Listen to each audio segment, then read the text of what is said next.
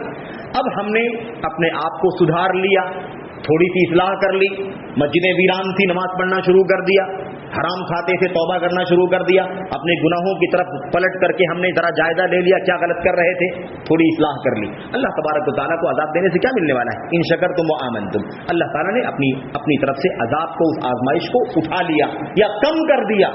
جیسے کم کیا یا جیسے اللہ تعالیٰ نے اٹھایا، پھر بندوں نے کیا کرنا شروع کر دیا، پھر پلٹ کر کے اپنی پہلی روش پر آ گئے.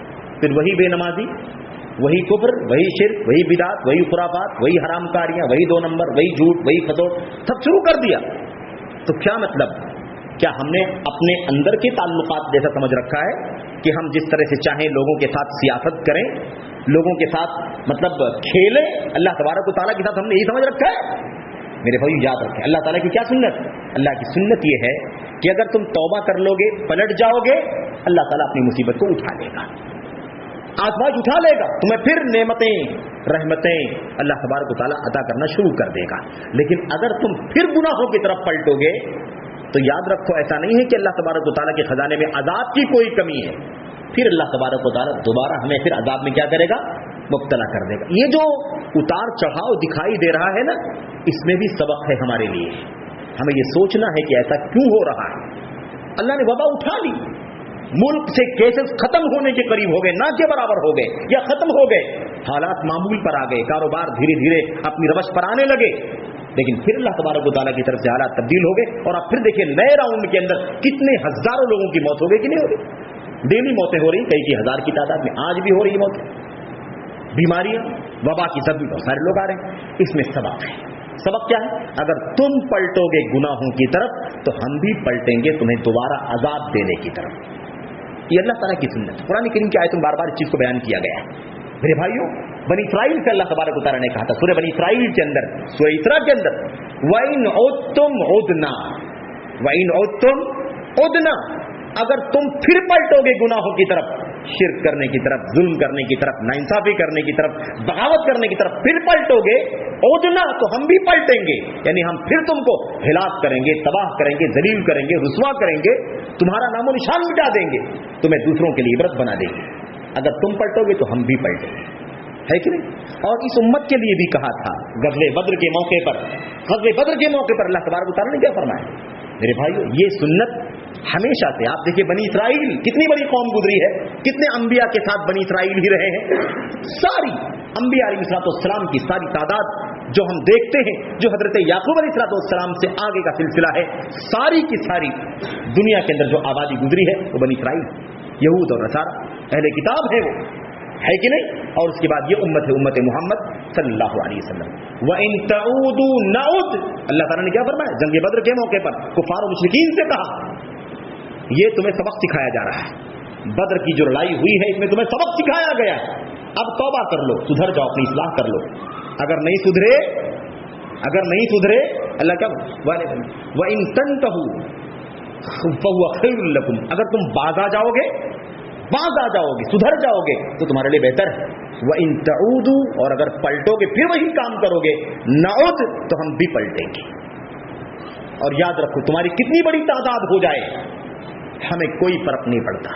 کفار کو جب ایمان نہیں رہتا ہے نا تو ان کو اپنی طاقت پر، اپنی تعداد کے اوپر، اپنے ہتھیاروں کے اوپر بہت گھمنڈ ہوتا ہے. مومن کو تو ایمان پر بھروسہ ہوتا ہے، لیکن جس پر اس کے پاس ایمان نہیں ہے وہ یہ سمجھتا ہے کہ ہتھیار زیادہ ہے، تعداد زیادہ ہے تو ہم ہی غالب ہو جائیں گے. اللہ تعالیٰ نے کیا فرمایا؟ اللہ تعالیٰ نے فرمایا وَلَن تُغْنِيَ عَنْكُمْ فِئَتُكُمْ شَيْئًا وَلَوْ كَثُرَتْ، تمہاری تعداد کتنی بھی زیادہ کیوں نہ ہو جائے، یاد رکھو ہمیں کوئی